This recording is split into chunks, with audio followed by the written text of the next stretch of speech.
ಉತ್ತರ ಕರ್ನಾಟಕ ಭಾಗದಲ್ಲಿ ಕೆಲ ದಿನಗಳಿಂದ ಸುರಿಯುತ್ತಿರುವ ಮಳೆಯಿಂದಾಗಿ ರೈತರು ಕಂಗಾಲಾಗಿದ್ದಾರೆ. ಭಾರೀ ಪ್ರವಾಹದಿಂದಾಗಿ ಜಮೀನುಗಳಿಗೆ ನೀರು ನುಗ್ಗಿ ಬೆಳೆಗಳೆಲ್ಲವೂ ನಾಶವಾಗಿದೆ.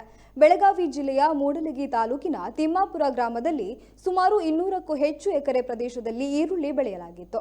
ಈರುಳ್ಳಿ ಕಟಾವಿಗೆ ಬಂದಿದ್ದ ಈ ಸಮಯದಲ್ಲಿ ಮಳೆ ಎಲ್ಲವನ್ನ ಅಪೋಷಣೆ ಪಡೆದಿದೆ. ಜಿಲ್ಲೆಯ ಬಹುತೇಕ ರೈತರದ್ದು ಇದೇ ಸ್ಥಿತಿಯಾಗಿದೆ. ರೈತರಿಗೆ ಕೈಗೆ ಬಂದ ತುತ್ತು ಬಾಯಿಗೆ ಬರದಂತಾಗಿದೆ.